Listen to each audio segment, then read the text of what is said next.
नमस्कार, मी डॉक्टर कविता राणे. लक्षवेधीमध्ये आपल्या सर्वांचं स्वागत. महाराष्ट्राचं सहकार क्षेत्र, नाव सहकार क्षेत्र, पण महाराष्ट्रातल्या इतर अनेक क्षेत्रांवर थेट परिणाम करण्याइतकं हे आज सक्षम असलेलं क्षेत्र. महाराष्ट्राचं राजकारण तर सहकार या शब्दाशिवाय पूर्णही होऊ शकत नाही. गेली कित्येक वर्ष सहकार क्षेत्रावरील वर्चस्व आणि राजकीय वर्चस्व या दोनही गोष्टी महाराष्ट्रामध्ये समांतर ठरल्यात. महाराष्ट्रात या सहकार क्षेत्राची मुहूर्तमेढ रोवणारे विठ्ठलराव विखे पाटील आणि त्यांचा वारसा पुढे नेणारे बाळासाहेब विखे पाटील यांच्या पुतळ्यांचं अनावरण करण्याचा एक कार्यक्रम अहिल्यानगर परिसरामध्ये काल पार पडला. हा कार्यक्रम आयोजित करणारे होते विखे पाटील घराण्याची तिसरी आणि चौथी पिढी, म्हणजे सध्या मंत्री असलेले, भाजपचे मंत्री असलेले राधाकृष्ण विखे पाटील आणि त्यांचे पुत्र माजी खासदार सुजय विखे पाटील. पण या कार्यक्रमाचे प्रमुख पाहुणे होते केंद्रीय सहकार मंत्री अमित शहा आणि व्यासपीठावरील अन्य मान्यवरांमध्ये होते मुख्यमंत्री देवेंद्र फडणवीस आणि उपमुख्यमंत्री अजित पवार. आता प्रोटोकॉल वगैरेचा विचार केला किंवा सत्तेची सध्याची गणितं बघितली, समीकरणं बघितली तर यामध्ये फार काही वेगळं वाटण्याचं कारण नाहीये. पण गेल्या काही दिवसांमधली महाराष्ट्रामधल्या राजकीय हालचाली बघितल्या तर हा कार्यक्रम दिसतो तितका सहज सोपा नक्की नव्हता. 2021 पर्यंत देशाच्या राजकारणामध्ये सहकार मंत्री असं काही पदच नव्हतं. पण महाराष्ट्राच्या राजकारणावरची पकड मजबूत करायची तर सहकार क्षेत्र आपल्या हातात हवंय याची जाणीव भाजपला सुरुवातीपासूनच होती आणि म्हणूनच भाजपनं हे मंत्रालय स्थापन केलं आणि या पहिल्या नव्या मंत्रालयाची धुरा दिली ती थेट अमित शहांकडे. महाराष्ट्रातल्या साखर सहकारावर काँग्रेस आणि शरद पवारांचं वर्चस्व होतं, पण 2021 नंतर पवार सत्तेच्या गणितातून बाहेर गेले आणि मग त्यांचा बहुतांश पक्ष अजित पवारांसोबत भाजपमध्ये गेला. अगदी राधाकृष्ण विखे पाटलांसह अनेक साखर सम्राटांनी भाजपची वाट धरली, पण तरीही सहकारी साखर क्षेत्रावरची किंवा एकूणच सहकार क्षेत्रावरची पवारांची मक्तेदारी पूर्णपणे मोडून काढणं भाजपला शक्य झालं नाही. अगदी 4 दिवसांपूर्वी अजित पवारांनी जेव्हा शरद पवारांची भेट घेतली तेव्हा सुद्धा मुद्दा होता तो साखर कारखान्याचाच. वसंतदादा शुगर इन्स्टिट्यूट असो किंवा साखर कारखान्यांसंदर्भातली धोरणं असू देत, शरद पवारांची छाप त्यावर इतकी गडद आहे की ती पुसून काढायची असेल तर भाजपला फक्त नेते नाहीत तर सहकाराच्या धोरणावर आणि सहकारातल्या लोकांवर पकड मिळवावी लागेल. अजित पवारांनी राधाकृष्ण विखे पाटील यांच्या व्यासपीठावर जाणं, तिथं अमित शहांचं कौतुक करणं, शरद पवारांच्या धोरणांवर नाव न घेता टीका करणं आणि मग अमित शहांनी त्याच व्यासपीठावरून सहकार क्षेत्रासाठी घोषणा करणं, पूरग्रस्त शेतकऱ्यांना आश्वस्त करणं, हे सगळं सहज नक्की नव्हतं. त्यामुळे महाराष्ट्राच्या सहकार क्षेत्रावरची शरद पवार यांची पकड ढिली करण्याचा प्रयत्न होतोय का, हा कळीचा मुद्दा आहे. या मुद्द्यावर आज आपण बोलणार आहोत. त्यासाठी गेस्टचं पॅनलही आपल्या सोबत असेल, पण त्या अगोदर या कालच्या सगळ्या कार्यक्रमामध्ये अजित पवारांचं भाषण जे सगळ्यात सूचक ठरलं त्यातले काही महत्त्वाचे मुद्दे बघूयात. महाराष्ट्राला समृद्ध करणाऱ्या या सहकारी साखर उद्योगाला 1985 पासून इन्कम टॅक्स प्राप्ती कर लावण्यात आला आणि अनेक वर्ष अनेकांनी प्रयत्न केले. मी देखील त्याचा साक्षीदार आहे. अनेक अर्थमंत्र्यांना आम्ही भेटलो, अनेक मान्यवरांना भेटलो, परंतु तो काही रद्द होत नव्हता. राज्यातल्या साखर उद्योग आणि ऊस उत्पादक शेतकरी आणि त्यांच्यावर अवलंबून असणारा हा समाजातला मोठा वर्ग यामुळे अडचणीत आला होता. मात्र या देशाचे पहिले सहकार मंत्री म्हणून ज्यांची ओळख आहे ते अमितभाई शहांनी या प्रश्नाची गांभीर्याने दखल घेतली आणि तातडीनं साखर कारखान्यांना प्राप्ती कर रद्द करण्याचा ऐतिहासिक निर्णय घेतला. या ऐतिहासिक निर्णयामुळं तुम्हा किती सभासदांना माहिती आहे, शेतकऱ्यांना माहिती आहे, मला माहिती नाही, परंतु 9,500 कोटी रुपयाचा इन्कम टॅक्स आपल्या ह्या साखर कारखानदारीवरचा माफ झाला आणि साखर उद्योगाला एक नवी संजीवनी मिळाली. कधी कधी आमच्या साखरेचे भाव पार 18, 20, 2100 पर्यंत खाली यायचे. आता किती झालं तरी 3,100च्या आत साखर विकता येत नाही आणि त्याच्यामुळे आज साखरेचे भाव 3800 रुपये 3900 रुपये मिळायला लागलेले आहेत. त्याच्यात अजून कोजनची भर पडतीये, त्याच्यात अजून इथेनॉलची भर पडतीये, त्याच्यात अजूनही इतर बाय प्रॉडक्टची भर पडतीये. माझी आपल्याला सगळ्यांना विनंती आहे, निवडणुका आल्यानंतर काय राजकारण करायचं असेल ते करा, परंतु एकदा निवडणुका संपल्यानंतर कोण खऱ्या अर्थाने शेतकऱ्याला मदत करतंय, आज माझ्या महाराष्ट्रातल्या पूरग्रस्त भागाला मदत करतंय. कालच मुख्यमंत्र्यांच्या बरोबर मी एकनाथराव शिंदे, मकरंद आबा आम्ही सगळे बसलो होतो. लवकरच सगळे पंचनामे आम्ही मागून घेतोय. आणि याच सगळ्यावर बोलण्यासाठी आता माझ्यासोबत आहेत भाजपचे प्रवक्ते अवधूत वाघजी. वाघसाहेब नमस्कार, स्वागत आहे आपल्या चर्चेमध्ये. धन्यवाद. काँग्रेसचे प्रवक्ते हनुमंत पवार आपल्यासोबत चर्चेमध्ये सहभागी झालेत. हनुमंतजी आपलंही स्वागत. नमस्कार. नमस्कार. राष्ट्रवादी काँग्रेस शरदचंद्र पवार पक्षाचे प्रवक्ते ॲडव्होकेट अमोल मातेले चर्चेमध्ये सहभागी झालेत. अमोलजी आपलंही पुन्हा एकदा चर्चेत स्वागत. नमस्कार. आणि राष्ट्रवादी काँग्रेसच्या प्रवक्त्या वैशालीताई नागवाडे आपल्यासोबत चर्चेत सहभागी झाल्यात. वैशालीताई आपलंही स्वागत. नमस्कार. बरं वैशालीताई, आपण सुरुवात तुमच्यापासूनच करूयात. सहकार क्षेत्रावरचं अजित पवारांचं भाषण आणि या भाषणामध्ये शरद पवारांचं नाव किंवा धोरणाबद्दल फारसं बोलत नाही, रादर त्यांनी आखलेल्या काही धोरणांवर नाव न घेता टीकाच होते. हे नेहमीच होतं तुमच्यासाठी की तुमच्यासाठी पण हे भाषण जरा वेगळी दिशा दाखवणारं होतं कालचं? खरं सांगायचं तर सहकार क्षेत्र आणि राजकारण ह्या दोन वेगळ्या गोष्टी आहेत. नेहमीच तुम्ही बघितलं असेल की इथून मागचे नेते असतील किंवा इथून पुढचे जे राजकारणी आहेत किंवा काल दादांनी सांगितलेलं भाषण, जो शेतकऱ्यांच्या हिताचा निर्णय घेतो त्याची वाहवा केली जाते. आणि प्रत्येक पॉलिसी, प्रत्येक धोरण ठरवताना वेगवेगळ्या गोष्टी पुढे येतात, तशी धोरणं ठरवली जातात. माझं तर स्वतःचं असं म्हणणं आहे की सहकारात राजकारण कधीच नसतं, कारण सहकारात शेतकऱ्यांच्या हिताचा, मग साखर कारखाने असो, दूध संघ असो किंवा इतर सहकारी सोसायट्या, मार्केट कमिट्या असतील किंवा खरेदी विक्री संघ असतील, ह्या सगळ्यामध्ये राजकारण दूर ठेवूनच जो शेतकऱ्यांच्या हिताचा निर्णय घेईल त्या माणसाला प्रायोरिटी दिली जाते. ही आदर्शवादी भूमिका झाली हो, पण आदर्शवादी भूमिका कुठे आपल्याला दिसतायत सध्या? नाही नाही, नक्कीच. तुम्ही इथून मागचेही तुम्ही बघितलं असेल, सहकारातले कार्यक्रम सगळे एकत्र येतात. बऱ्याचदा धोरणं जी ठरतात ती सगळ्यांना एकत्र घेऊनच ठरवली जातात. आता तुम्ही बघितलं असेल, साखर परिषदेचे अध्यक्ष हर्षवर्धनजी पाटील साहेब आहेत. आता सध्या ते कुठल्या पक्षात आहेत? म्हणजे हे सगळं बघितलं तर पक्षीय राजकारण कधीच सहकारात येत नाही. बर अमोल मातेलेजी, राधाकृष्ण विखे पाटलांचं व्यासपीठ आणि त्यावर अजित पवारांचं भाषण, काय दिशा होती काल तुमच्यासाठी त्या भाषणाची?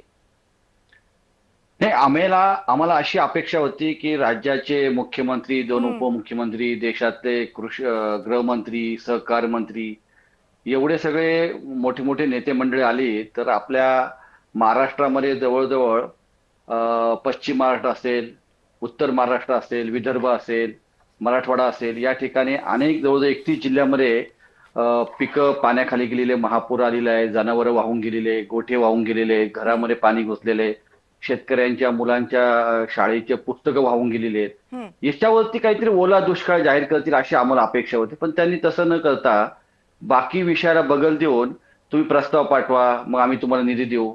आता 3 आठवडे झाले राज्यामध्ये एकंदरीत आपण जर पाहिलं असेल, एकंदर जी शेती आपली आहे 50% पाण्याखाली गेलेली आहेत. आणि धरणामध्ये इतकं पाणी होतं की धरणाच्या बाजूच्या ज्या नद्या आहेत, नद्यांच्या किनाऱ्यावरून देखील पाणी वाहून घरं वाहून गेलेली, जमिनी वाहून गेलेल्या आहेत, खताची सुपीक जमीन जी असते शेतीची ती देखील वाहून गेलेली आहे. अशा परिस्थितीमध्ये हा जो वेगळा महापूर होता, यासाठी शेतकऱ्यांनी ठोस काहीतरी पावलं उचलणं सरकारकडून अपेक्षा होती. या अगोदर देखील केंद्रामध्ये मुख्यमंत्री जाऊन आले, परंतु त्यांनी सांगितलं एकदा प्रस्ताव पाठवल्यानंतर परत पाठवता येत नाही, कोणतीच घोषणा करायची नाही. तुटकी मुटकी 2100 रुपयाची काहीतरी घोषणा केली, त्यावरती अजूनपर्यंत लोकांना, जनतेला तिथपर्यंत निधी देखील मिळालेला नाहीये. त्यामुळे हे विद्यमान परिस्थितीमध्ये जे परिस्थिती आहे ती हाताळण्याच्या ऐवजी बाकीच्या गप्पा मारण्यामध्ये त्यांनी तो कालचा कार्यक्रम केला. त्याच्याशी आम्ही तर बिलकुल सहमत नाहीये. आज राज्यावरती अत्यंत शेतकऱ्यांसाठी वेगवेगळे म्हणजे वीज बिल असेल, शैक्षणिक फी माफ करायला पाहिजे, शेतसारा असेल, बँकेची वसुली थांबवली गेली पाहिजे, कर्जमाफी दिशेने काही मार्ग खुले केले पाहिजे. पण हे काही न करता पिकांचे जे 100% नुकसान झाले, शेतकऱ्यांना प्रति हेक्टर 50,000 रुपये, बर. विहिरी बुडालेल्या आहेत, शेतकऱ्यांच्या पाण्यामध्ये विहिरी बुडलेल्या, विहिरी खचलेल्या आहेत, फळबागांचं प्रचंड नुकसान झालेलं आहे. या ठिकाणी 1 लाख रुपये अशी मदत मिळावी अशा आम्हाला अनेक अपेक्षा होत्या, पण त्या काही झालेल्या नाहीये.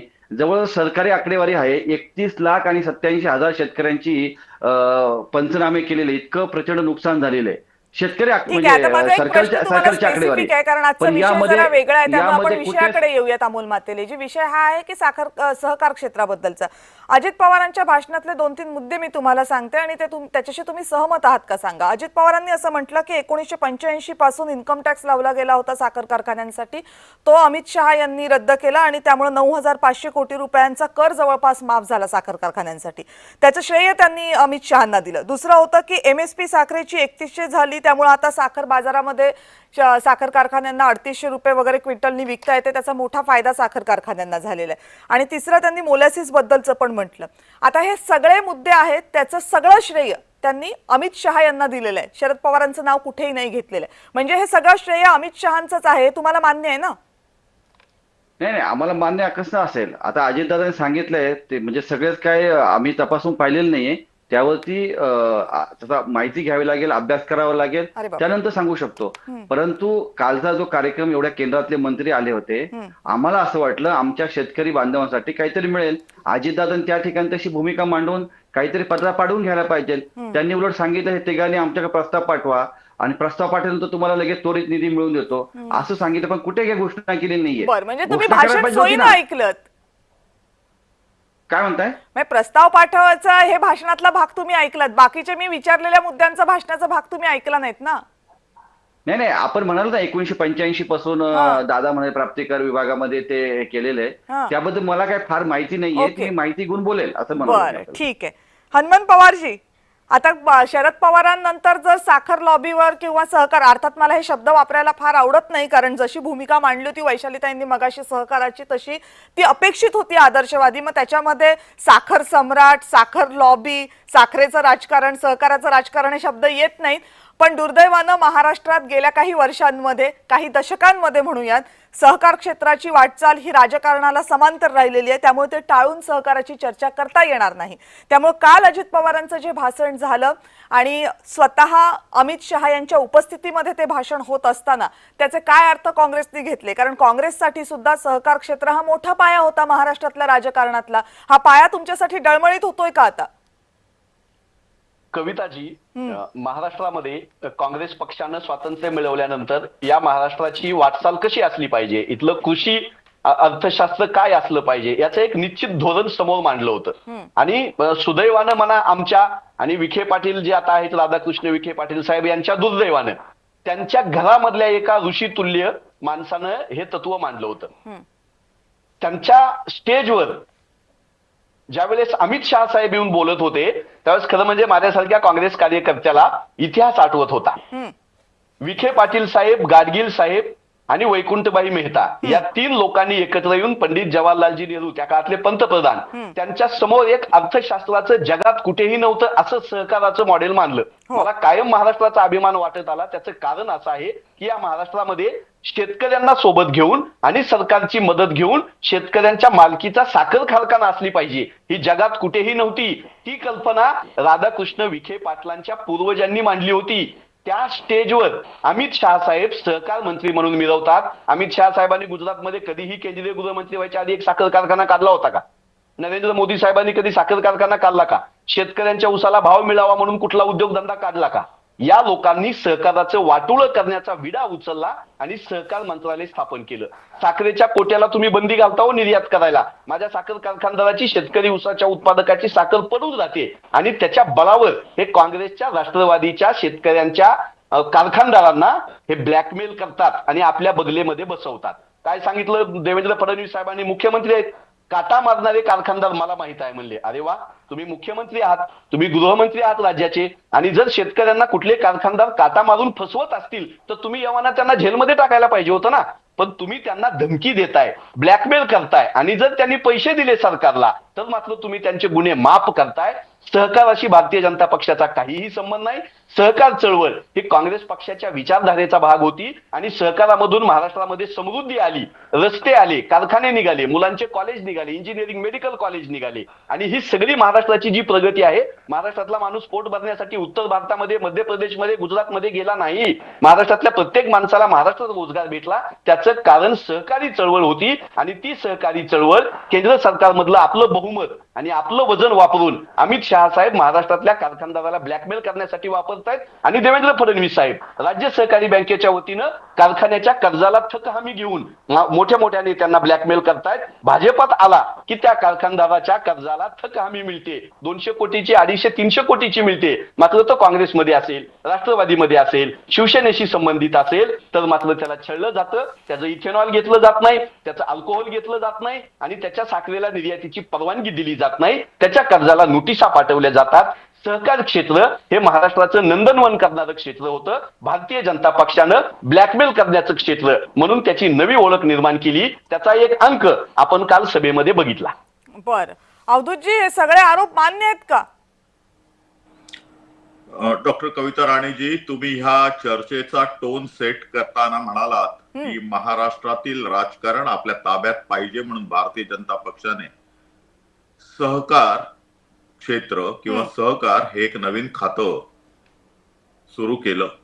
मी तुमच्या ह्या मताशी अजिबात सहमत नाही. बर, सर्वप्रथम आपल्या लक्षात असलं पाहिजे की या आधीही सहकार हा विभाग होता आणि हा विभाग केंद्रीय कृषी मंत्रालयाच्या अंतर्गत होता. हो, ह्या एका विभागाला स्वतंत्र कॅबिनेटचा दर्जा, स्वतंत्र मंत्रालयाचा दर्जा देणं म्हणजेच त्या विभागाला जास्त महत्व देणं हे क्रमप्राप्त होतं. आता माझे मित्र हनुमंत पवार हे म्हणाले की काँग्रेसने येव केलं, काँग्रेसने तेव केलं. काँग्रेसने जवळजवळ 60 वर्ष या देशावर राज्य केलं. त्या अर्थी निश्चितच त्या पंतप्रधानांनी, त्या नेत्यांनी काही ना काहीतरी केलं असेलच, याच्याबद्दल दुमत नाही. परंतु आता ते बोलण्याचा हा वेळ नाहीये. परंतु जर 60 वर्ष जर राज्य केलं असेल तर सहकाराबद्दल एवढ्या पोटतिडकीने हनुमंत पवार बोलतात आहेत, सहकारासाठी स्वतंत्र मंत्रालय काढण्याचं काँग्रेसच्या का नाही लक्षात आलं? महाराष्ट्रामध्ये सहकाराचं स्वतंत्र मंत्रालय आहे, मग केंद्रामध्ये तसं का नाही झालं? हा माझ्यासारख्या एका सामान्य माणसाच्या मनात उद्भवणारा प्रश्न आहे. दुसरा मुद्दा असा आहे की जे आता अजितदादा पवार म्हणाले 1985 सालापासून साखर कारखानदारांवर इन्कम टॅक्स होता, तो 2016 नंतर ज्यावेळी आमचं सरकार आलं त्यावेळी काढण्यात आला. या दरम्यान बाकी 1985 जाऊ देत, परंतु 2004 ते 2014 या 10 वर्षात केंद्रामध्ये सन्माननीय पवार साहेब हे कृषी मंत्री होते आणि त्यांच्याच हाताखाली, त्यांच्याच अंडर हा सहकार विभाग होता. मग 10 वर्ष महाराष्ट्राचे जननायक, महाराष्ट्राचा जाणता राजा, महाराष्ट्रामध्ये ज्यांनी कृषी सहकाराची बीज रोवली, ज्यांनी सहकार जना मनामध्ये आणि तनामध्ये फुलवला, तशा जाणत्या राजाला 10 वर्षामध्ये सहकारी साखर कारखान्याला लागलेला इन्कम टॅक्स हा त्यांच्या गळ्यावरचा फास आहे, हे कळलं नाही का? आणि ते करण्यासाठी आणि ते उतरवण्यासाठी ते कुठे कमी पडले का?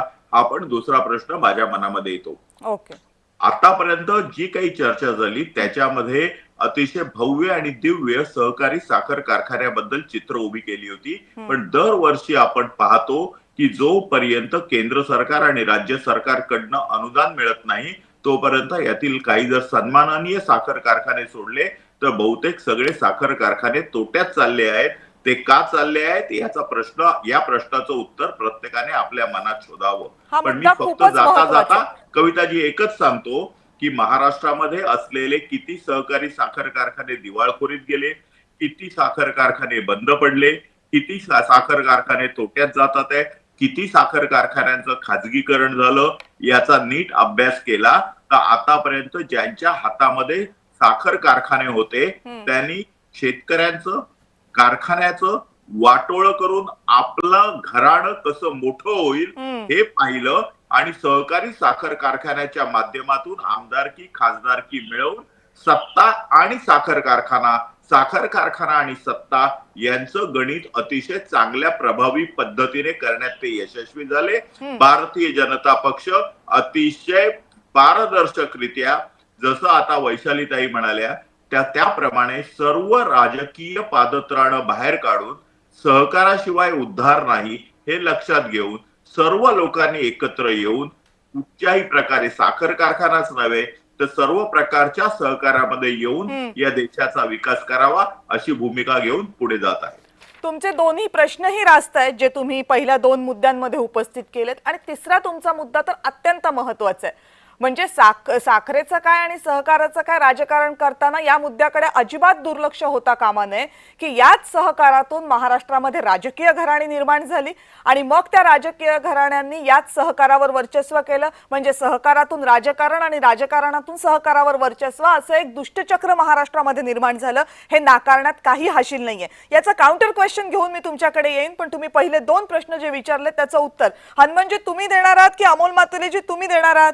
स्वतंत्र मंत्रालय का काँग्रेसच्या सरकारमध्ये स्थापन झालं नाही? आणि दुसरं, जर 1985 पासूनचा इन्कम टॅक्स साखर कारखान्यांना एवढा कळीचा आणि इतका त्रासदायक होता तर मग काँग्रेस सरकारला, आघाडी सरकारला तो का काढावा असं वाटलं नाही? अमोल मातुलेजी तुम्ही बोलणार आहात का याच्यावर? कारण त्याचं नेतृत्व तुमच्या पक्षाच्या नेत्यांकडे होतं. नाही, तसं पाहिलं गेलं तर शेतकरी कृषी मंत्र्या खात्याशीच हे निगडीत असणं गरजेचं आहे. कारण सहकार क्षेत्र आपण जर पाहिलं असेल सर्व शेतकऱ्यांशी निगडीत आहे. म्हणजे बँका असतील, दूध संघ असतील, परत कारखाने असतील, इतर काही क्षेत्र हे सगळे शेतकऱ्यांशी निगडीत असल्यामुळे कृषी खात्याबरोबर हे काम करणं अगदी सोपं आहे. त्यामुळे वेगळं खातं केल्यामुळे यांनी फार काय केलं असं काही नाहीये. आता तुम्ही जे सांगताय तर मला तर कुठं अजून ऐकलं नाही. फक्त मी भाषणामध्ये हे दादांच्या तोंडून ऐकलेलं आहे, पण त्याच्यावरती माझा काय मी कुठे शासनाचा जी.आर. किंवा अशी कुठे काही माझा माझ्या प्रश्न तुम्हाला हा आहे की 1985च्या मुद्द्याकडे येऊयात. जर तुम्ही म्हणता की गरज नाहीये, पण जर सहकार मंत्रालय, केंद्रीय सहकार मंत्रालय निर्माण झालं असेल आणि सहकारी क्षेत्राला एक स्वतंत्र व्यासपीठ मिळालं असेल, एक स्वतंत्र जागा आपले मुद्दे मांडण्याची, धोरणं ठरवण्याची मिळाली असेल, तर त्यात वावगं काय आहे? नाही, वावगं काय असण्याचं कारण नाहीये. पण आपण आता सांगितलं की कृषी मंत्री असताना कृषी खात्याबरोबर सहकार खातं होतं, तर ते सगळं कृषी खात्याशी संबंधित होतं, म्हणून इथून मागे त्याचं कामकाज व्यवस्थित चालत होतं. आता वेगळं जर केलं तरी त्याला वेगळा मंत्री का दिला नाही? मग गृहमंत्री आणि सहकार मंत्री असं का दिलं? वेगळंच मंत्री द्यायला होतं ना. असं पण पाहिजे ना.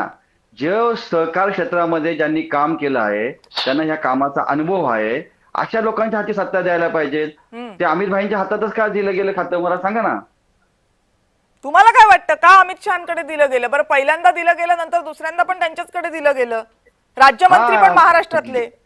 ज्याच्याकडे क्षमता आहे शेतकऱ्यांचे प्रश्न मांडण्याची किंवा शेतकऱ्यांची जाण असलेले अमित भाई काही शेतकरी नेते नाहीयेत, ते व्यापाऱ्यांचे नेते आहेत. त्याच्यामुळे त्यांना फार काही जाणीव किंवा समज आहे असं मला कळत नाही. परंतु ठीक आहे, त्यांनी जर केलं, त्यांचा कोणाला द्यायचं कोणाला नाही द्यायचं हा त्यांचा अधिकार आहे. कारण पार्श्वभूमीच्या जोरावरती हे काही करू शकतात, कायदे बदलू शकतात. कायदे न पाळणं, संविधान न पाळणं हे त्यांच्या रक्तातच आहे. त्याच्यामुळे फार काय यांच्याकडून आम्हाला अपेक्षा नाहीयेत. बर, हनुमंतजी. कविताजी, सहकार मंत्रालय वेगळं काढलं म्हणजे भारतीय जनता पक्षानं सहकाराला काहीतरी न्याय दिला वगैरे ही जी मांडणी केली जाते ती व्हॉट्सअप युनिव्हर्सिटीमध्ये वापरण्यासारखी माहिती आहे. इतक्या तद्दन दर्जाची माहिती आहे. सहकार हा विषय राज्याचा होता. व्यापार उद्योग हा विषय पण राज्याच्या समवर्ती आणि केंद्राच्या सूचीमध्ये येतो. कृषी हा विषय राज्य आणि केंद्राच्या सूचीमध्ये येतो. या दोन विषयाच्या अंतर्गत राज्यानं सहकार खातं आजपर्यंत चांगलं हाताळलं होतं. परराष्ट्राचं धोरण आणि परराष्ट्रासोबतचा व्यापार हा केंद्राचा विषय आहे आणि सहकार कारखानदारी जी आहे ती राज्यामध्ये उभा राहते. राज्याकडे जावं लागतं. राज्य सहकारी बँक असते, राज्याच्या विविध परवानगी असतात आणि साखर परदेशामध्ये आयात करायची, निर्यात करायची त्याचे निर्णय व्यापार उद्योग मंत्री घेत होते आजपर्यंत. सहकार मंत्री म्हणून अमित शहानी साखर कारखानदारांना ब्लॅकमेल करण्याशिवाय आणि त्यांना हुक लावण्याशिवाय ग्रामीण भागातल्या दुसरं काहीही केलेलं नाही. पण हा आरोप मोठा आहे. ब्लॅकमेल केलं म्हणजे काय केलं? सांगतो ना केलं की अशोक चव्हाण साहेबांचे साखर कारखाने तुम्हाला आज काटा मारताना दिसत नाहीयेत का? विखे पाटील सहकार सम्राट होते आणि आता ते सहकार ऋषी झाले का तुमच्यासाठी? आमचा जो भोरचा जो साखर कारखाना होता, राजगड साखर कारखाना, त्यांना तुम्ही ते बीजेपी मध्ये आले, आमचे आमदार महोदय काँग्रेसमधून फुटून तुमच्याकडे आले की 1000 कोटीची थक आम्ही तुम्ही देता काय? सहकाराचं क्षेत्र मोडून काढल्याशिवाय काँग्रेस राष्ट्रवादीचा जनाधार मोडता येत नाही हे भाजपाला माहीत झालं, म्हणून सहकारामध्ये असलेल्या नेत्यांना बदनाम करायचं. साखर सम्राट हा शब्द यांनी आणलेला आहे. प्रत्येक साखर कारखाना हा माझ्या भागामध्ये विकासाची गंगा आणणारा होता. माझ्या शेतकऱ्यांच्या हातामध्ये 4 चांगले घास गेले साखर कारखान्यामुळे. ते आमचे साखर कारखाने होते आणि ते साखर कारखाने अडचणीत आले, तिथं भ्रष्टाचार झाला असं भाजपानं रान उठवलं आणि ज्यांनी भ्रष्टाचार केला त्यांना अमित शहा साहेब डाव्या बाजूला उजव्या बाजूला बसवायला लागले. आणि अजितदादांचं काय कौतुक सांगता हो? अजितदादांनी आज सांगितलं मग 85 पासून 2006 पर्यंत अजितदादा कोणासोबत बसले होते हो? का 85 ला तिकडे गेले नाहीत बीजेपी सोबत? जर सहकाराचं एवढं भारतीय जनता पक्षाला कळतं तर इतके दिवस आमच्याकडे राहून अर्थमंत्री पद भोगलं, उपमुख्यमंत्री पद भोगलं, अनेक मंत्रीपद भोगली. त्यावेळेस अजितदादांना हे सुचलं नाही. तुमचं काहीतरी घबाड लपवण्यासाठी तुम्ही अमित शहा साहेबांच्या बगलेला बसला आणि सगळ्या माझ्या महाराष्ट्रातल्या साखर कारखानदारीची तुम्ही बदनामी करता, इन्कम टॅक्स रद्द केला म्हणता. अहो आज फडणवीस साहेब त्या स्टेजवर काय म्हणले? साखर कारखानदार जे नफा कमवतात त्याच्यातले पैसे आम्हाला मिळालेच पाहिजे. मग तेच साखर कारखानदार नफा कमवतात, त्याच्यावर इन्कम टॅक्स बसला तर भारतीय जनता पक्षाच्या पोटात दुखायचं काय काम होतं? बसलाच पाहिजे त्या नफ्यावर इन्कम टॅक्स. आणि तो इन्कम टॅक्स माफ केला म्हणून अजितदादा जर त्यांची टिमकी वाजवणार असतील तर नक्की मी सांगतो की अजितदादा सहकाराबद्दल सत्य बोलत नसून अजितदादा त्यांची खुर्ची आणि त्यांचं काहीतरी वाचवण्यासाठी तेही भलामण करत आहेत. आणि शेवट करतो की तुम्ही म्हणाले राजकारणातून सहकारातून राजकारण हे दुष्ट चक्र. मी अभिमानानं सांगतो की सहकारातूनच राजकारण केलं पाहिजे. लोकांच्या उसाला चांगला भाव भेटला पाहिजे. इंजिनिअरिंग कॉलेज, मेडिकल कॉलेज सहकारी कारखानदारांनी काढले, त्याच्यातून राजकारण करत असेल तर त्याला दुष्ट चक्र म्हणू नका. दुष्ट चक्र जातीच्या, धर्माच्या, मंदिराच्या, मस्जिदीच्या नावावर दंगली करणं आहे. 2 समाजात भांडण लावणं दुष्ट चक्र आहे. असं करून सत्तेत येण्यापेक्षा कारखाना काढून सत्तेत आलं, उसाला चांगला भाव दिला आणि मुलं गोरगरिबांची शिकवली तर ते चांगलं राजकारण आहे. सहकाराला बदनाम कृपया करू नका. नाही, याच्यावर तुम्हाला प्रश्न मला पुन्हा विचारावा लागेल, पण त्या अगोदर वैशालीताई, अजित पवारांच्या भाजपमध्ये जाणं आणि त्याला सहकार क्षेत्रातील अनेक गोष्टी जबाबदार असणं याबद्दल हनुमंत पवार जे म्हणाले त्यावर तुम्हाला उत्तर द्यायचंय? हनुमंत पवार साहेब, आता तुम्ही काही लोकांचा उल्लेख केला. संग्राम थोपटे हे कुठल्या पक्षात होते? काँग्रेसमध्ये होते ना, ते बीजेपीत गेलेत. तुम्ही जर बघितलं असेल की अजितदादांच्या नेतृत्वाखाली किंवा मार्गदर्शनाखाली जे कारखान्यांना नी काम केलं ते कारखाने अतिशय चांगल्या पद्धतीने चालत आहेत. आणि अजितदादांनी काय सांगितलं की 85 पासून ह्या प्रश्नाला आम्ही पाठपुरावा करत होतो, पण यश अमित शहा साहेबांच्या काळात आलं. ह्यात काय वावगं आहे? 85 सालापासून तुमचेही लोक होते ना सहकारात, त्यात काय वावगं बोललेले आहेत? तुम्ही सांगताय अजितदादांनी टिमकी वाजवू नये म्हणून. तुम्हाला तर अजितदादांबद्दल बोलायचा काहीच अधिकार नाही. बरोबर, मी कधीच पक्ष बदलला नाही, निष्ठा बदलली नाही, त्यामुळे मला अधिकारच नाही. अजितदादा टिमकी वाजवतायत, काढू का काँग्रेसचे? तुम्ही हिशोब करा आणि खरंच आपण समोरासमोर सांगा ना, सांगा कोणता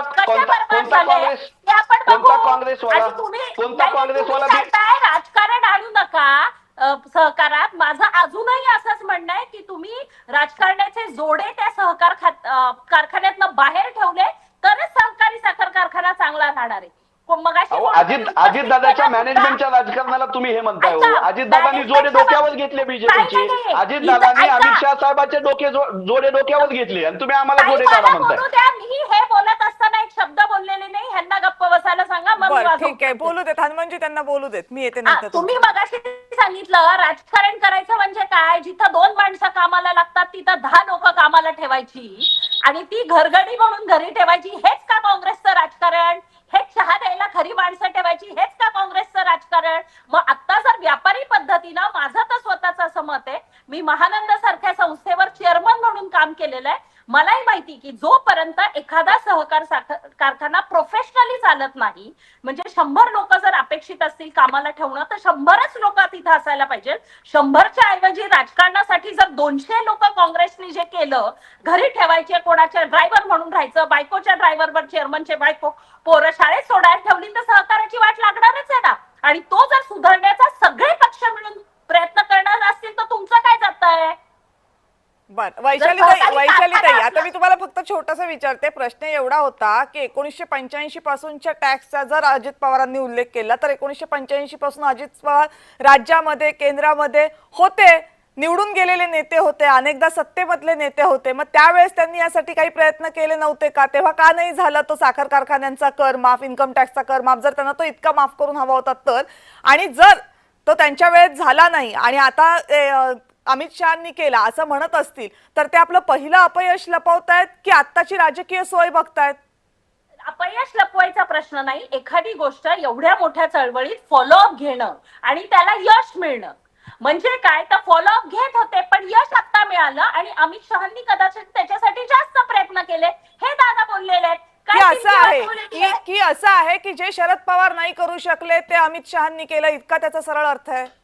नाही, अर्थ काढू तसा आहे, तसं नाहीये. हे बघा, एखादी प्रोसेस जर आपण कामाची चालू केली तर ती स्टेप बाय स्टेप जाते, मग ती राज्याकडनं केंद्राकडे जाते, सगळ्या म्हणजे अनेक गोष्टी आहेत. कारण सहकाराला पण अनेक कंगुरे आहेत आणि त्याच्यामुळे जो सहकारात काम करतो त्याला हे कळतं. त्याच्यामुळे अजितदादांनी हे स्पष्टपणे सांगितलं. बरं, एखादी गोष्ट मान्य करायला पण दिलदारपणा लागतो ना. त्यांनी मान्य केलं, बाबा 85 पासून मीही त्या प्रक्रियेत होतो पण नाही जमलं ते आता जमलं. मग ह्यात काँग्रेसला वाईट वाटायचं काय कारण आहे? आणि अजितदादांची टिमकी वाजवायला तुम्ही अजितदादांबद्दल सांगू नका. काँग्रेसच्या नेत्यांचे कारखाने बघा कशा पद्धतीने चालवलेत. मग 100च्या ऐवजी 500 लोक तुम्ही कामाला ठेवता आणि बर्बादी करता, शेतकऱ्याची बर्बादी करता, तुमच्या घरी गरगटी ठेवता. मग तुम्ही अशा कारखान्यांची नावं सांगा की 2-3, आपण त्याच्यावर हनुमंत पवारांना विचारूयात ना प्रश्न.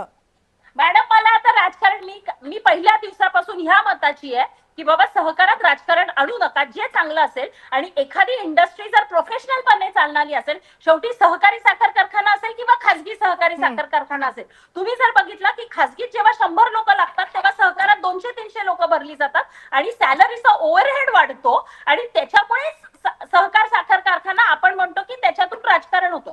राजकारण होण्यापेक्षा काय होतं, लोक येतात म्हणतात चिपटून घ्या. पूर्वी कागदाच्या चिठ्ठीवर कामाला लागायची लोक, पण आता तसे दिवस नाही राहिलेले. आपल्याला कुठली इंडस्ट्री ही प्रोफेशनलपणेच चालवणं गरजेचं आहे, तर आपला टिकाव लागणार आहे. ठीक आहे, मला जायचंय खरं तर अवधूत वाघ सरांकडे, पण ठीक आहे हनुमंत पवारजी तुम्ही तुमचा मुद्दा पूर्ण करा, मग मी अवधूत वाघांकडे जाते. बारामतीमधल्या कृषी उत्पन्न बाजार समितीच्या सर्वसाधारण सभेमध्ये परवा अजितदादा बोलत होते आणि अजितदादांनी असं सांगितलं की महाराष्ट्रातल्या कुठल्याही कृषी उत्पन्न बाजार समितीला, म्हणजे तोही सहकाराचा एक भाग आहे, कधीही 5 कोटी 10 कोटी 7 कोटी सुद्धा देत नाही, पण मी तुमच्यासाठी 1000 कोटी आणले आणि तुम्ही 2-2 लाख रुपये 5-5 लाख रुपये पेट्रोल पंपाच्या उधाऱ्या करताय, असं म्हणून अजितदादाला त्यांच्याच संचालकाला भांडावं लागलं. अजितदादाचे सहकारी चळवळ कशी मुडीत काढतात ही सांगायची ही वेळ नाही, योग्य ठिकाणी ते शालिनीताई पाटलांनी सांगितलेलं आहे. अजितदादांना सहकारी चळवळीचा, सहकारी कारखानदारांचा एवढा पुळका आहे तर स्वतःचे खाजगी कारखाने कमी करावे, सहकारामध्ये रूपांतरित करावे. आणि एकाच प्रश्नाचं उत्तर द्यावं की अमित शहा साहेबांची जर भलामण करायची आहे, टिमकी वाजवायची आहे, तर अमित शहा साहेबांनी मागच्या 1.5 वर्षापासून या देशातल्या सहकारी साखर कारखान्यामधली जी निर्यात होणार आहे त्याचा आकडा 3% पुढे कधीही वाढवलेला नाही. तो 10% केला तर मला इथलं शेतकऱ्यांना, सगळ्या कारखानदाराला, मग बीजेपीच्या असू द्या, काँग्रेसच्या असू द्या, राष्ट्रवादीच्या असू द्या, 10% कोटा द्यायला सांगा, 10% कोटा वाढवायला सांगा अमित शहा साहेबांकडून. अजितदादांचं एवढं ऐकतात ना, एवढं मितकूट जमतं ना, 3% तुम्ही बंद करा, 10% द्यायला सांगा, एफआरपी देता येईल शेतकऱ्यांना. एवढंच अजितदादांना कळतं तर इथेनॉलवरची बंदी उठवायला सांगा. ते नितीन गडकरी साहेब भांडायला लागलेत, मला बदनाम करायलेत म्हणून. इथेनॉल घ्यायला सांगा अमित शहा साहेबाला, एवढं सहकार कळतंय तर. आमच्या अल्कोहोलच्या निर्यातीवरची बंदी उठवायला सांगा आणि आमची साखर निर्यात बंदीला तुम्ही लादू नका म्हणून सांगा, जर एवढे चांगले दोघांचे संबंध आहेत तर. पण तुम्हाला महाराष्ट्रातल्या कारखानदारीमधले नेते, त्यांच्या संबंधावर तुम्ही का जाता? तुम्हाला जमत नाही, तुम्ही कशाला बोलताय? हे वैयक्तिक राजकारण आणू नका. वैयक्तिक अजितदादा विषय एवढी तुमच्या मनात घृणा आहे ते 5 वेळा सहकाराचा अमित शहा 5 वेळा 85 आणि तुम्ही वैयक्तिक अजिता. शेवटी काय, महाराष्ट्राचं राजकारण हे अजित पवारांबरोबर अवलंबून आहे. तुम्ही परत पुन्हा एकदा दाखवून देताय. याच्यापेक्षा मोठा विनोद नाही, याच्यापेक्षा मोठा विनोद नाही. जे स्वतःच्या मुलीला आणि स्वतःच्या पत्नीला लोकसभेला निवडून आणले नाहीत त्यांच्यावर महाराष्ट्राचं राजकारण चालतं असं म्हणत असाल तर माफ करा, हे आम्हाला मान्य नाही. हे बघा, निवडणुकीत हार जीत ही असते, तुम्ही ठीक नका आहे. सांगू. चला आपण एकेकाळी- ठीक आहे, आपण निवडणुकांच्या निकालांवर नको बोलूयात, कारण आता विषय सहकाराचा आहे. ठीक आहे, अवधूत वाघजी, प्रश्न तुमच्यासाठी हा आहे की एक मोठा आरोप वारंवार भाजपवर केला जातो आणि तो आत्ताच्या या चर्चेमध्ये सुद्धा होते की भाजपनं सहकार खातं वेगळं काढून काय केलं, तर सहकार खातं वेगळं काढून हे केलं की जे साखर कारखाने किंवा जे सहकारी कारखाने अडचणीमध्ये आहेत त्यांना मदत देऊन एकतर त्यांच्या नेत्यांना किंवा त्यांचे जे काही संबंधित राजकारणी असतील त्यांना आपल्याकडे घेतलं आणि जर नाही आले तर त्यांना मदत केली नाही. हा आरोप वारंवार होतो. हे बघा, असे आरोप होत राहतील, परंतु हा संपूर्ण चर्चा आहे ना, मला वाटतं थोडी कुठेतरी भरकटते. बर, आपल्याला एक गोष्ट कळली पाहिजे की सहकार क्षेत्र हे फक्त सहकारी साखर कारखान्यांपुरतं मर्यादित नाहीये. मी तुम्हाला सांगतो, इंडस्ट्रीमध्ये मुंबईमध्ये एक कमानी ट्यूब्स नावाची कंपनी आहे. आज 1,500 कोटी रुपयाचं टर्नओव्हर करते आणि ती कमानी ट्यूब्स ही सहकार पद्धतीने चालवली जाते. आज अमूल असो, नंदिनी असो किंवा अनेक दूध उत्पादक संघ आहेत, ते वेगवेगळ्या प्रकारे डेअरी प्रॉडक्ट चालवतात. अमूल हा संपूर्ण जगातील एक ब्रँड आहे, आपण लक्ष घेतलं पाहिजे. त्याचप्रमाणे कोऑपरेटिव्ह क्रेडिट सोसायटी आहेत, कोऑपरेटिव्ह बँका आहेत, सारस्वत बँकेसारखी मल्टीस्टेट बँक आहे, ज्या बँकेचा मी डायरेक्टर राहून चुकलेलो आहे. त्याचप्रमाणे मोठमोठ्या हाऊसिंग सोसायटीज आहेत. अनेक ठिकाणी आणि अनेक क्षेत्रामध्ये मजदूर संघटना आहेत, या सहकार क्षेत्रामध्ये काम राहतात. सहकार म्हटलं तर फक्त सहकारी साखर कारखाने दिसतात का, तर तसं नाहीये.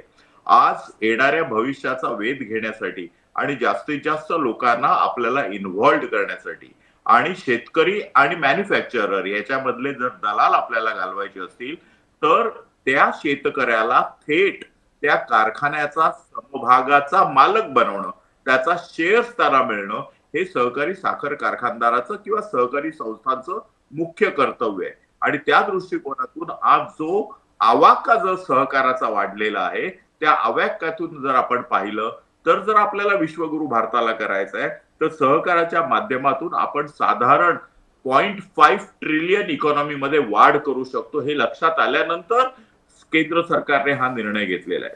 दुसरी गोष्ट, ह्या चर्चेमध्ये आलं की अमित शहाना सहकारामधलं काय कळतं.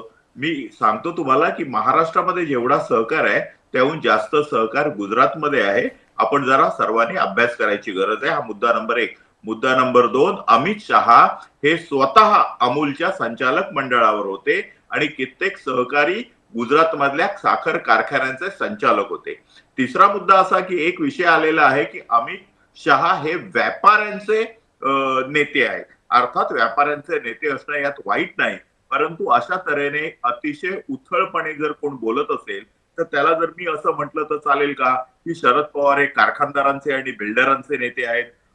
मी असं बोललं तर चालेल का की राहुल गांधी तुकडे तुकडे गँगचे नेते आहेत? तर मला असं वाटतं की एवढ्या चांगल्या स्तरावर चर्चा करत असताना आपण एखाद्या राष्ट्रीय स्तरावरच्या नेत्याला आपण गल्लीतल्या सारखी विशेषणं देऊन चालणार नाही. आपण त्यांच्या चुका जरूर काढावा, पण हा त्याचा नेता, तो त्याचा नेता असं करून आपण दुसऱ्याला कमी करणं म्हणजे आपलं स्वतःच कमीपण आहे. एक मुद्दा आला होता, अमोल मातेलेंनी सांगितलं की पाशवी बहुमत. पाशवी बहुमत असं ज्यावेळी आपण म्हणतो त्यावेळी आपण या देशातील लोकशाही पद्धतीवर आपण अविश्वास दाखवतो. ज्या लोकांनी जास्तीत जास्त मतदान दिलेलं आहे आणि लोक निवडून दिलेली आहेत त्याला आपण पाशवी कसं म्हणायचं? आमचे तर फक्त 240 खासदार आहेत, त्याला जर तुम्ही पाशवी बहुमत म्हणत असाल तर 1984 साली 436 खासदार आलेल्या राहुल गांधींना तुम्ही काय म्हणायचं? त्यामुळे तोंडाला येईल तो शब्द वापरू नका. साहेब मला बोलू देत. फक्त 240 खासदार निवडून आलेले आहेत. 100 खासदार तर फक्त काँग्रेसचे आहेत. राज्यामध्ये 240 साहेब ऐकावं तुम्ही, आपण केंद्र सरकारचा विषय चाललाय. मी मध्ये तुम्ही बोलत असताना वकील साहेब मी मध्ये बोलत नाही, मला तेवढं करू देत. तुम्हाला जेवढं बोलायचं तेवढं बोला तुमच्या वेळ. तर असं पाशवी बहुमत उगाच तोंडाला शब्द येईल पाशवी बहुमत. पाशवी बहुमत म्हणजे काय? राक्षसी बहुमत म्हणजे काय? आणि जर सरकारने जर लोकांनी आमचे सर्वच्या सर्व निवडून दिले याचाच अर्थ त्यांनी तुम्हाला जीपीएल दिली असं समजा ना, तुम्हाला लात मारून बाहेर घालवलंय असं समजा आणि आपली लायकी ओळखायला शिका. तर त्याच्यामुळे मला असं वाटतं की ह्यांना काय शेतीतलं कळतं, ह्यांना काय व्यापारातलं कळतं, ह्यांना काय ह्याच्यातलं कळतं आणि ह्यांना काय त्याच्यातलं कळतं. आपण सर्वच जण आपापल्या क्षेत्रामध्ये जरी पारंगत असलो तरी आपण सर्व क्षेत्रामध्ये पारंगत असू शकत नाही. तर त्याच्यामुळे जे जे काही जमेल ते आपण सातत्याने शिकत राहतो. मग पवार साहेब असोत, राहुलजी असोत, मोदीजी असोत, हनुमंत पवार असोत किंवा अमोल मातेले असोत, आमच्या ताई असोत किंवा मी असो, आपल्याला शिकलंच पाहिजे. उद्या अमोल मातेले ऍडव्होकेट आहेत, त्यांना लॉ मिनिस्टर न बनवता ऍग्रिकल्चर मिनिस्टर बनवलं, किंवा त्यांचे क्लासेस आहेत त्यांना शिक्षण मंत्री न बनवता एन्व्हायरमेंट मिनिस्टर बनवलं, तर काही चालणार नाही का? बर, तर चालेल, ठीक ते आहे. शिकतील. अवधूत तर वाघजी, पण तुम्ही त्याच्यामुळे माझ्या एका महत्वाच्या प्रश्नाचं उत्तर नाही दिलं. ज्या साखर कारखान्यांच्या चौकशा लागलेल्या असतात त्या साखर कारखान्यांचे संचालक नेते हे भाजपमध्ये आल्यानंतर त्या सगळ्या चौकशा थांबतात. जे साखर कारखाने अडचणीमध्ये असतात त्यांचे नेते त्यांचे संचालक हे एकदा भाजपमध्ये आले की त्यांना बरोबर निधी मिळतात, ते साखर कारखाने वाचवले जातात. महाराष्ट्रामधले कितीतरी सहकारी साखर कारखाने नुकसानीत निघून ते खाजगी कारखाने बनतात आणि मग ते फायद्यात येतात. या दुष्टचक्राला कुठे आवर घातलं जात नाहीये. असं असताना हे जे आरोप आहेत भाजप हे नाकारणार कसे? तर दिसतंय ना समोर. तुम्हाला असं म्हणायचं का की हे सर्व साखर कारखानदार आतापर्यंत काँग्रेसमध्ये होते कारण काँग्रेस त्यांच्या दुष्कृत्यांवर पांघरून घालत होती, त्यांना मदत करत होती आणि ते करत असलेल्या भ्रष्टाचारावर वर हात मिळवत होती असं तुम्हाला म्हणायचंय का? तुम्हाला असं म्हणायचंय का की सहकारी साखर कारखान्यामध्ये जे मालक आहेत, संचालक आहेत, अध्यक्ष आहेत, ते जिकडे जिकडे सत्ता मिळेल तिकडे तिकडे जातात आणि आपले साखर कारखाने चालवतात? तसं असेल तर गेली 60 वर्ष ज्या काँग्रेसच्या नेतृत्वाखाली ही साखर कारखानदारी चालली होती त्या काँग्रेसच्या लोकांना तुम्ही हा प्रश्न विचारला पाहिजे होता की आतापर्यंत तुमच्या सत्तेच्या पांघरुणाखाली ही साखर कारखानदारी आणि साखर कारखानदार वाढले का? हा प्रश्न तुम्ही त्यांना विचारा.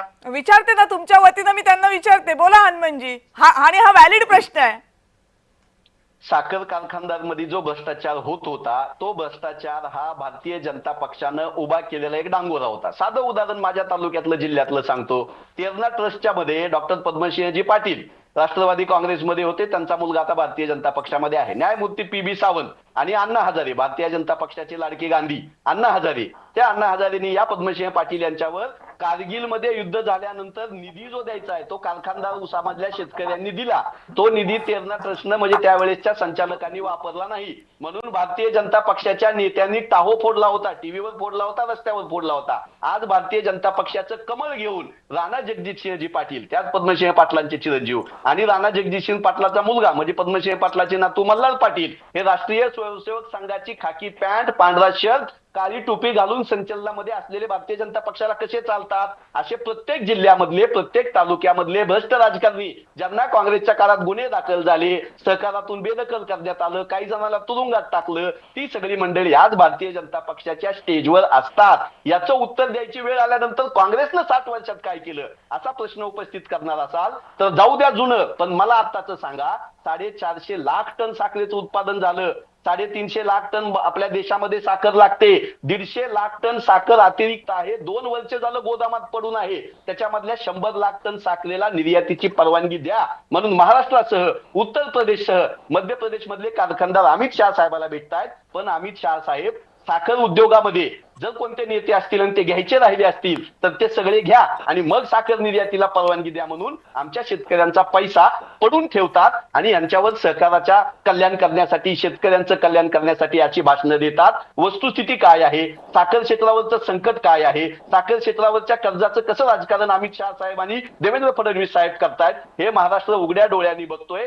सहकार्याने संपवला, जसं महाराष्ट्रातला जातीय सलोखा संपवला, जसा देशामधला धार्मिक सलोखा संपवला, तसा महाराष्ट्रामधला सहकार्याने संपवलेला आहे. ही वस्तुस्थिती झाकण्यासाठी केविलवाना प्रयत्न म्हणून अमित शहा साहेबाला शिर्डीला आणलं जातं आणि ते सहकाराचे काहीतरी मोठे म्हणून सांगितलं जातं. 150 लाख टन साखर जी आमची अतिरिक्त पडलेली आहे त्याचं काय करणार याची उत्तरं द्यायची ही वेळ आहे. ती उत्तरं सोडून बाकीच्या सगळ्या गप्पा मारतात. म्हणून भारतीय जनता पक्ष बोलाचाच भात आणि बोलाचीच कडी आहे असं जे आम्ही म्हणतो त्याचं हे उत्तम उदाहरण आहे. पण 150 लाख टन साखरेचा मुद्दा जरी हनुमंत पवार जी आपण योग्य आहे आणि मानला, त्याचा प्रश्न जरी त्याच्याबद्दलचा विचारला तरी मूळ प्रश्न शिल्लक राहतो ना. सहकाराची अधोगती काय फक्त भाजपच्या काळामध्ये सुरू झाली नव्हती. काँग्रेसमध्ये सहकार म्हणजे अगदी गोल्डन पिरियड होता आणि नंतर सगळं भाजप आल्यानंतरच सहकारी नाही. सहकारी साखर कारखान्यांना खासगी साखर कारखाने अगदी स्ट्रॅटेजिकली बनवण्याची सुरुवात ही काय काँग्रेसपासून झाली होती, कसं काय नाकारता तुम्ही? कविताजी अगदी व्हॅलिड प्रश्न विचारला. राज्य सहकारी बँकेनं राज्य सहकारी बँकेनं महाराष्ट्रामधल्या माझं उद्या ना नलावडेताई माझं उद्या ना आता सहकारी साखर कारखाने ज्यांनी बुडवले त्यांचे सहकारी साखर कारखाने राज्य सहकारी बँकेनं लिलाव काढल्याचं आम्ही पाहिलं. भारतीय जनता पक्षाचं सरकार आल्यापासून एक सहकारी कारखान्याचा लिलाव झाला का मला सांगा? संकटात असलेल्या साखर कारखानदाराला इथं कोपराला गुळ लावला, त्याला पैसे देतो म्हणले आणि भाजपामध्ये भरती करून घेतलं आणि तोच सहकारी साखर कारखाना नंतर खाजगी झालेला आहे. नितीन गडकरी साहेबांचे खाजगी कारखाने बघा, अजितदादांचे खाजगी कारखाने बघा, बोलायची गरजच येणार नाही हो. तुम्ही किती दिवस 60 वर्षातल्या काँग्रेसला शिवाय देणार आहात? 11 वर्ष झाली ना, देवेंद्र फडणवीस दोनदा मुख्यमंत्री झाली आणि काँग्रेसचा एवढा तिटकारा असेल तर 5 वेळा उपमुख्यमंत्री अजित पवार साहेब काँग्रेसच्या पाठिंब्यावर होते हो आणि 11 वेळा अर्थसंकल्प मांडला तो काँग्रेसच्या पाठिंब्यावर. इतकं कसं तुम्ही कृतज्ञ होऊ शकता? त्या काँग्रेसला प्रश्न विचारताय? त्या काँग्रेसच्या पाठिंब्यावर तुम्ही किती अर्थसंकल्प केले, टिमकी वाजवली ना, आणि खाजगी कारखाने स्वतःचे उभा केले ना. त्यावेळेस सहकार आठवला नाही, त्यावेळेस शेतकरी आठवला नाही, त्यावेळेस गावखेड्यामधला सहकाराचा विकास आठवला नाही तुम्हाला. खाजगी कारखाने काढून स्वतःची धन करायची आणि सहकाराच्या नावानं खडे फोडायचं हे भारतीय जनता पक्षाचं आणि अजितदादांचं एकमेव काम आहे. त्याच्याकडे दुर्लक्ष व्हावं म्हणून सहकारासाठी आम्ही खूप काही करतोय असं सांगितलं जातं. पण राज्य सहकारी बँकेतून तुम्ही कारखानदाराला कर्ज देताना पक्षपात आणताय. तुम्ही पंकजाताईच्या वैद्यनाथ कारखान्याला पैसे देताय पण विश्वजित कदम साहेबांच्या कारखान्याला पैसे द्यायला तुमच्या नाकी नऊ येतं. तुम्ही हसन मुश्रीफ साहेब गेले की त्यांच्या कारखान्याला पैसे देताय पण बंटी पाटील साहेबांच्या कारखान्याला पैसे देताना तुम्ही पक्षपात आणताय, तिथं राजकारण आणताय. आणि अजितदादा या माझ्याकडे, मग कर्ज देऊ, कारखाना उभा करू, साखर निर्यातीला परवानगी देऊ, इथेनॉलच्या प्लांटला परवानगी देऊ असं म्हणतायत. त्यामुळे भारतीय जनता पक्षानं सहकारी साखर कारखानदारी ही ब्लॅकमेल करण्याचं नवं क्षेत्र केलेलं आहे. ही वस्तुस्थिती आहे. बर, चला वैशाली ताई. काय ते येते येते अमोलजी तुमच्याकडे येते, तुमच्याचकडे. अजित दादा, अरे चर्चा कशावरून चालली आहे? अमित शहा साहेब आले आणि त्याच्यावर दादा बोलले की 85 सालापासून आम्ही फॉलोअप करत होतो आणि इन्कम टॅक्सचा मुद्दा आता मार्गी लागला. पण काँग्रेसच्या लोकांच्या डोक्यात अजितदादा इतके डोक्यात बसलेले आहेत कारण दादांनी इकडे आल्यामुळे त्यांची सत्ता गेली आणि सत्तेचं राजकारणाशिवाय काँग्रेस जगूच शकत नाही. हनुमंत पवार दाखवून देत आहेत आता. ताई, दादा जगू शकत नाहीत. उद्या काँग्रेसची सरकार आली, सगळ्यात आधी दादा येऊन उपमुख्यमंत्री पद मागतील. वाघ साहेब सुद्धा सहमत असतील याच्याशी. अहो, तुमचं सरकारच होऊ शकत नाही ना. तुम्ही स्वतःच्या पायावर सरकारच करू शकला नाही ना मागच्या काळात. तुम्ही खासदार निवडून आणावं बारामतीचा. वैशाली ताई आवाज येतोय का? 29 ला बघू ना आपण. तुम्ही काय सांगताय? नाही पण वैशाली ताई एका प्रश्नाचं तर उत्तर द्या. ठीक आहे, आता तुम्ही दोघांनी थांबा. वैशाली ताई एका प्रश्नाचं तर उत्तर द्या ना. म्हणजे ज्या राष्ट्रवादी काँग्रेसनं कायम शरद पवार आणि विखे पाटलांच्या पवार आणि विखे पाटील या कुटुंबातनं विस्तव जाताना बघितला नाही, म्हणजे एक पिढी नाही पिढ्यानपिढ्या जाताना बघितला नाही. त्याच विखे पाटलांच्या व्यासपीठावर जेव्हा अजित पवार शरद पवारांच्या धोरणांवर नाव न घेता टीका करतात, तर तुम्ही जे राष्ट्रवादीचे आहात, जे शरद पवारांच्या सोबत राजकारण करत इथपर्यंत पोहोचलात, वाईट वाटलं असेल ना थोडंसं? हे बघा, प्रश्न कविताताई मला बोलू द्या ना. हा, येते तुमच्याकडे मातेलीजी, तुमच्याचकडे येते. हा बोला. अजितदादांनी पवार साहेबांचं नाव घेतलेलं नाही.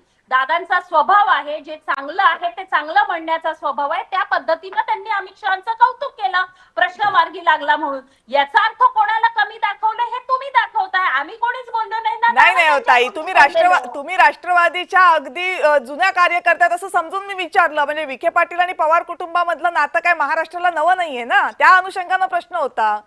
नाही मग याचा अर्थ ते तसंच ठेवायचं का भांडण? मिटू शकत नाही का? नाही, मी तुम्हाला एवढंच विचारलं की तुम्हाला काय वाटलं. आम्ही काय म्हणत नाही आहोत भांडणं तशीच ठेवा किंवा मिटवत आहे, ते म्हणणारे आम्ही कोण?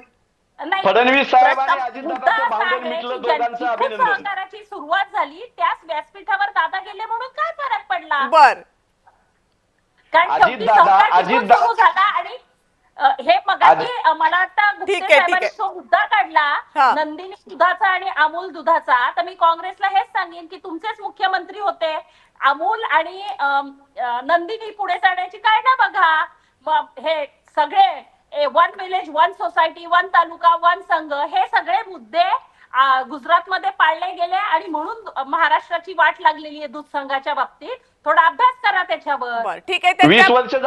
20 वर्ष झालं नरेंद्र मोदी साहेब मुख्यमंत्री आहेत आणि 11 वर्ष झालं आता पंतप्रधान आहेत. विचारा प्रश्न, हिंमत आहे तर असं का केलं म्हणून. बरं, आपण गुजरात आणि महाराष्ट्राची तुलना नको करूयात, कारण माझ्याकडचा वेळ संपत आलाय. त्याच्यासाठी एक वेगळी चर्चा गुजरात आणि महाराष्ट्रातल्या सहकार्याची तुलना करण्यासाठी मला वाटतं आयोजित करावी लागेल आणि वेळ आली तर तुम्हाला दोघांना मी नक्की आठवणीनं बोलवेन. अमोलजी. हे पहा, आता वाघ साहेबांनी सांगितलं की अमित भाईंनी काय केलं. हा मला हे त्यांना विचारायचं आहे की अजित दादा जेव्हा आमच्या बरोबर होते तेव्हा त्यांच्या कारखान्यावर इतक्या प्राप्तिकर खात्याच्या अनेक प्रकारच्या इन्क्वायऱ्या लावून रोज त्यांच्यावरती आरोप होत होते. ते आरोपाचं पुढे काय झालं? म्हणजे अमित भाईंना यासाठी खातं दिलंय का? गृहमंत्री आणि सहकार मंत्री कोणाच्या कारखान्यावर धाकदपटशा दाखवून त्यांना आपल्या पक्षाच्या वळसणीला आणायचं, आपल्या बाजूला वळवायचं आणि ते आपल्या बरोबर आल्यानंतर त्या इन्क्वायरी थांबवायच्या. आता काल अजितदादांनी एवढे आकडे सांगितले. अजितदादांनी 1.5 वर्षापूर्वी लासलगाव इथली मोठी कृषी उत्पन्न बाजार समिती आहे, कांदा निर्यात करणारी जेव्हा निर्यात बंदी केली तेव्हा तिथल्या शेतकऱ्यांचे जवळ 5,000 कोटी रुपये नुकसान झालं त्या निर्यात बंदीमुळे. त्यांनी का नाही सांगितलं आकडेवारी? म्हणजे सोयीनुसार बोलायचं, तिथं अमित भाईंची लाल करायची आणि आपल्या पद्धत आपण सेफ राहायचं, आपलं काहीतरी हित साधायचं, हा त्यांच्या मागचे हेतू आहे. इथे कोठेही शेतकऱ्यांबाबत किंवा कारखानदारांबाबत किंवा शेतकऱ्यांच्या प्रती असलेली भावना दिसून येत नाही. जर दिसून आली असती तर राज्यामध्ये 70,000 ओला दुष्काळ कोटींचं जाहीर तुम्ही केला कायम असता. भाजपला विचारता, म्हणजे विचारलं पण पाहिजे, त्याच्याबद्दल दुमत नाहीये, पण त्याची 4 बोटं परत तुमच्याकडे येतात की हो? नाही, त्या आमच्या 70,000 4 कोटींच्या आता आरोपांना वाघ पण साहेब तुम्ही काय म्हणाले, केलं होतं? सगळे म्हणजे साखर असं आहे की कारखाने- ज्यांची सत्ता आहे त्यांनी त्या आरोपांवर बसून राहायचं आणि मग एकमेकांवर टोलवाटोलवी करत बसायची. ही फार झाली महाराष्ट्राची थट्टा. आता तो प्रश्न एकमेकांना विचारणं, कारण तुम्ही थट्टाच केलेली आहे सगळ्या राजकीय नेत्यांनी आणि सगळ्या सत्ताधाऱ्यांनी मिळून त्याची. त्यामुळे काही अर्थ नाहीये त्या प्रश्नावर चर्चा करण्यामध्ये. या सगळ्या चर्चांमध्ये एकमेकांवर टोलवाटोलवी करायला तेवढा तो मुद्दा वापरला जातो. शेवटची कमेंट अवधूत वाघ द्या, माझा वेळ संपत आलेला. अवधूतजी.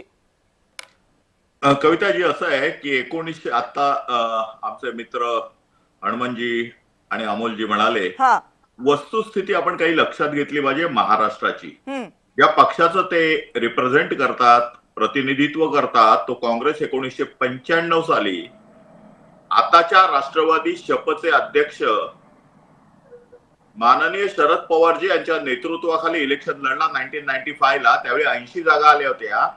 गेल्या 30 वर्षामध्ये हे 80 कधी काँग्रेस क्रॉस करू शकलं नाही. त्यामुळे काँग्रेस एकेकाळी महाराष्ट्रामधला सर्वात भक्कम पक्ष. मला आठवतं 1977 साली झालेल्या लोकसभेच्या निवडणुकीमध्ये सगळीकडे जनता पार्टी निवडून आली होती. फक्त काँग्रेसचा विदर्भ गड शिल्लक राहिला होता, महाराष्ट्र शिल्लक राहिला होता. महाराष्ट्रामध्ये 1977 साली वाघ साहेब, काँग्रेसने कधी कुणाचे पक्ष फोडले नाही, कुणाचे कुटुंब फोडले नाही, मताची चोरी केलेली नाहीये, म्हणून काँग्रेसचे जास्त आमदार निवडून आले नाही ना. भारतीय जनता पार्टीचे एवढे आमदार निवडून येण्यामागचं कारण काय? मतांची चोरी केली.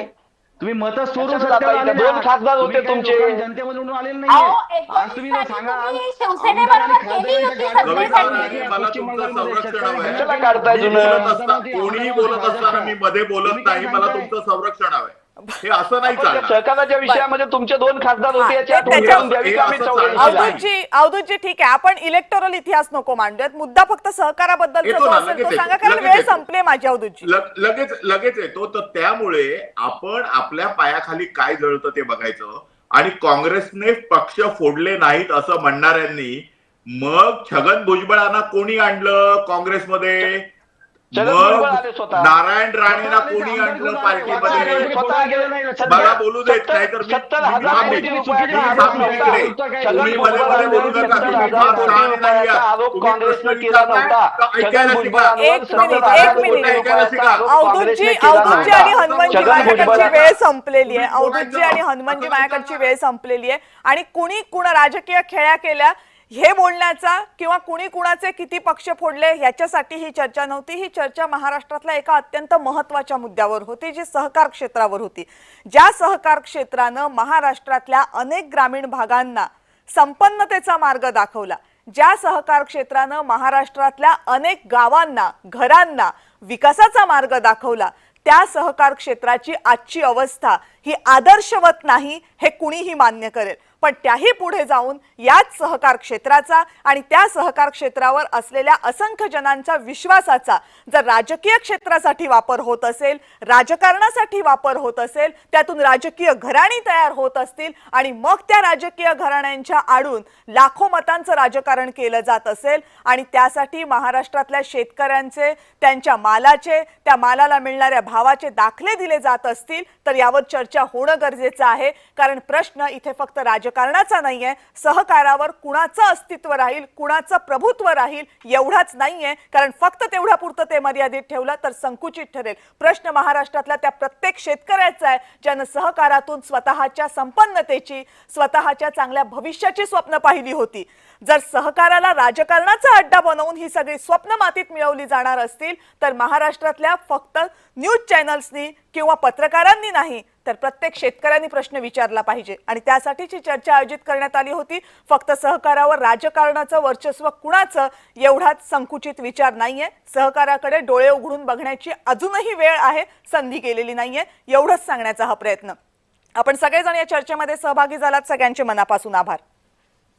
आणि यानंतर लक्षवेधीमध्ये आता वेळ झाली इथेच थांबण्याची. पाहत रहा जय महाराष्ट्र.